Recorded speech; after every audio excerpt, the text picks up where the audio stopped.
morning, YouTubers of all persons who want to know about the Papal Bulls Institute in Slavery and Blacks. I think there are some other people on YouTube which began to expose these things around about 2011 or 2010. So I'm going to do my own follow-up on it and try to make something clear to some of my Jamaican families and friends. Alright, let us type in Dum Diversas.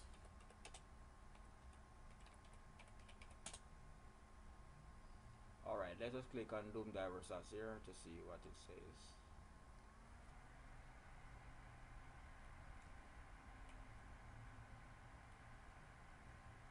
Yes, Dum Diversas. This is Pope Nicholas V. This is the enemy, the Gentile enemy, seed of Lucifer in the earth. These are descendants of the fallen angels, since they have an outward appearance that look angelic and beautiful and pretty. You can say for sure that they are the descendants, with a certainty that they are the descendants of the children of the fallen angels who came on earth, and it was 200 of them that the book of Enoch states. Okay, Dum Diversas. English, until different, is a papal bull issued on 18th of June 1452 by Pope Nicholas V. It authorizes Alfonso V of Portugal to conquer Saracens and pagans and consign them to perpetual servitude. Pope Calixtus III reiterated the bull in 1456 with Inter Caetera, not to be confused with Alexander VI, which was renewed by Pope Sixtus IV in 1481, and Pope Leo X in 1514 with Precelsi Dinotionis. The concept of the consignment of exclusive spheres of influence to certain nation state was extended to the Americas in 1493 by Pope Alexander VI with Inter Caetera.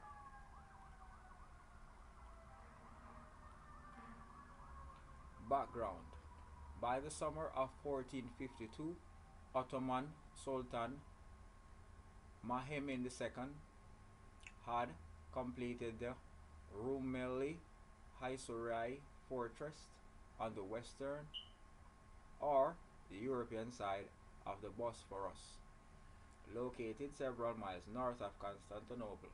It commanded the narrowest part of the Bosphorus. Byzantine Emperor Constantine XI wrote to Pope Nicholas for help, issued less than a year before the fall of Constantinople in 1453. I want to edit this thing here, but I guess I have to sign into Wikipedia because somebody put less that right here. It's supposed to be an N right here where the T is at. Right here. It's supposed to be than. Okay.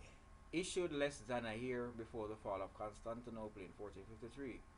The bull may have been intended to begin another crusade against the Ottoman Empire. Nicholas V's nephew, Lucas Nastaras, was Megasdox of the Byzantine Empire. Let us look at what Megadox is. Sometimes certain things sound too difficult to comprehend. The Megasdox was one of the highest positions in the hierarchy of the later Byzantine Empire, denoting the commander-in-chief of the Byzantine Navy. It is sometimes also given by the Latinizations, Megaduke or Megadox.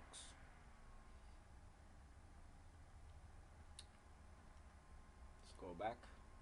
Okay, so we know that Pope Nicholas V nephew, which was called Lucas Notaras, was the commander-in-chief of the navy of the Byzantine Empire. It was not until Alfonso V of Portugal responded to a papal bull call for aid against the Turks that Pope Nicholas V agreed to support the Portuguese claims regarding territory in Africa. Although some troops did arrive from the mercantile city-states in the north of Italy, Pope Nicholas did not have the influence of the Byzantines thought he had over the Western kings and princes. France and England were both weakened by the Hundred Years' War, and Spain was still engaged in conflict with Islamic strongholds in Iberia. Any Western contribution was not adequate to counterbalance Ottoman strength.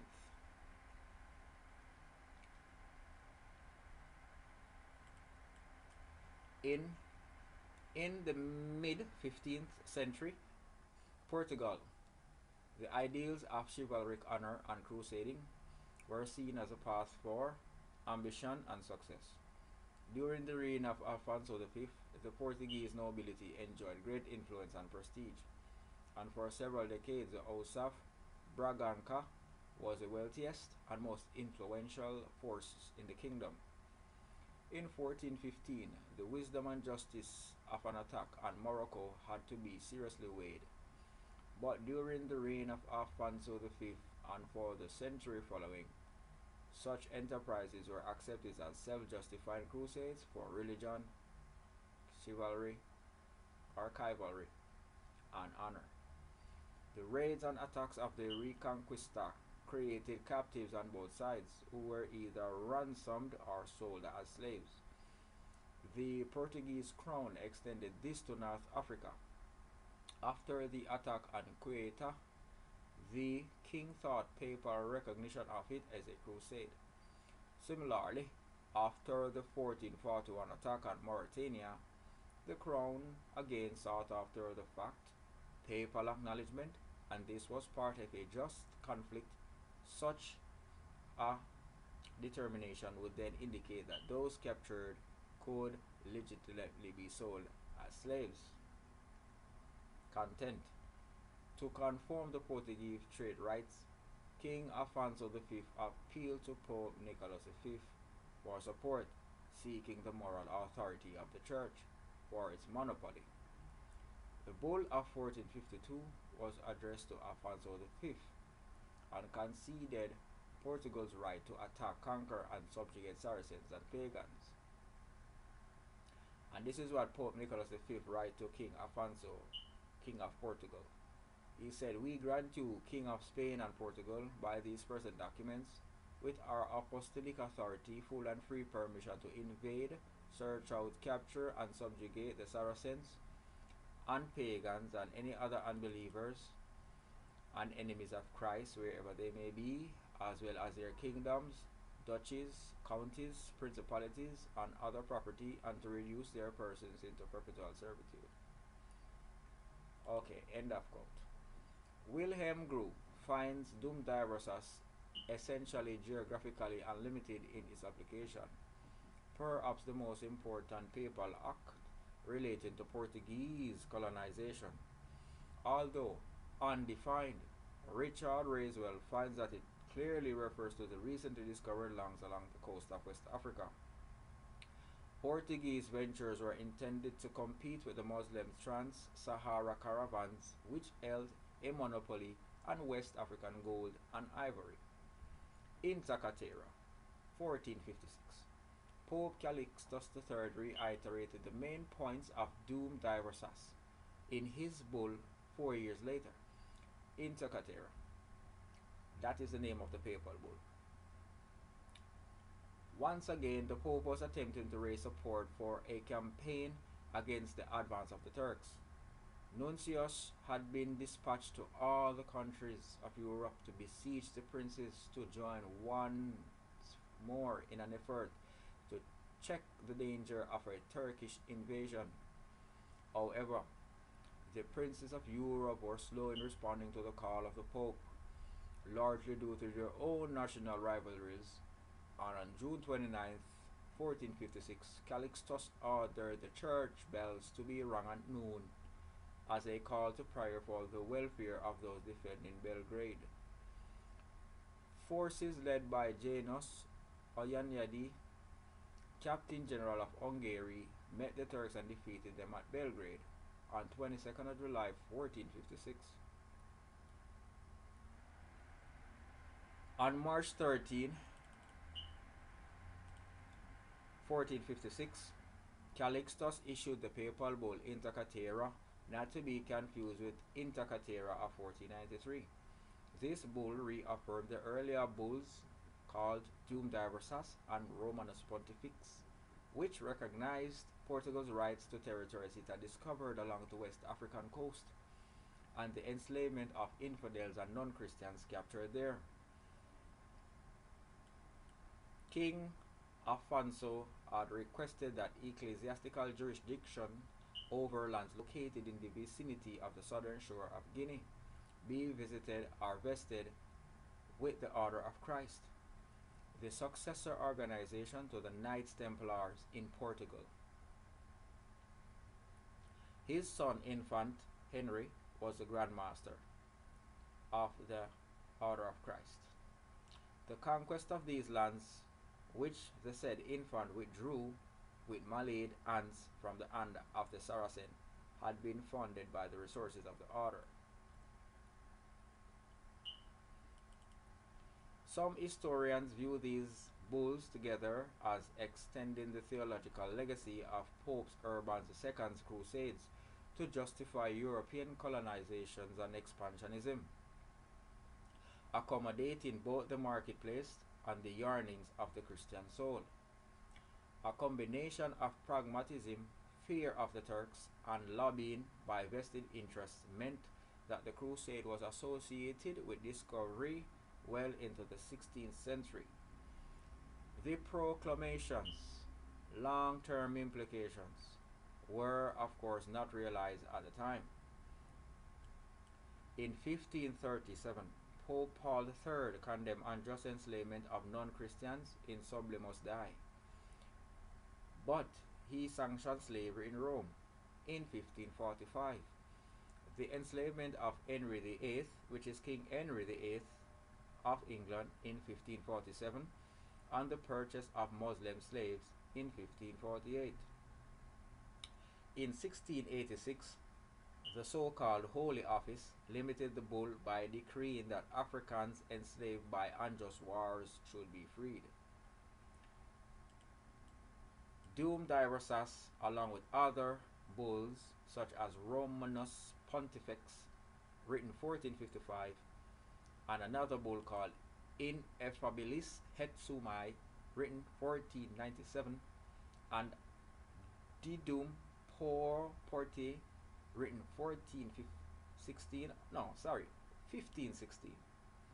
and Aquicum Reputamus, 1534, document the Portuguese IUS, or we call it US. This is spelled I-U-S. I think that word, let me click on it, patronatus. The right of patronage. Okay, it means just patronatus. It means the right of patronage in Roman Catholic canon law is a set of rights and obligations of someone known as the patron in connection with a gift of land, benefice. It is a grant made by the church out of gratitude towards a benefactor. The right of patronage is designated in papal letters as ius spirituali annexum, and is therefore subjected to ecclesiastic legislation and jurisdiction, as well as civil laws related to the ownership of property. You see what these Gentile people have done. They are nothing but thieves. That is what they are. These people going about on ships and also on horseback to go around and see lands that other people were living on it, then claim that they discovered it, and then want to consign those people to slavery, to serve their outward appearance and their flesh. And they now seized their land and annexed it. That is where the word annexum means. It means to annex something that is taken from somebody by means of force or theft, and given by a spirituali father, which is the Pope, which is to say they are trying to make it a just thing. See? So you see, the right of patronage, they call their theft a right, and the possession of patronage is designated in the papal letters, which is the papal bulls, as jus or ius or ius spirituali annexum, and is therefore subject to ecclesiastic legislation and jurisdiction as well as civil laws related to the ownership of property. Alright, we'll touch on that later. So let me bookmark this page here. Alright, maybe I think I did 10 minutes on this daddy before. Let me go and end. Let me end part 1 of this and begin part 2 later.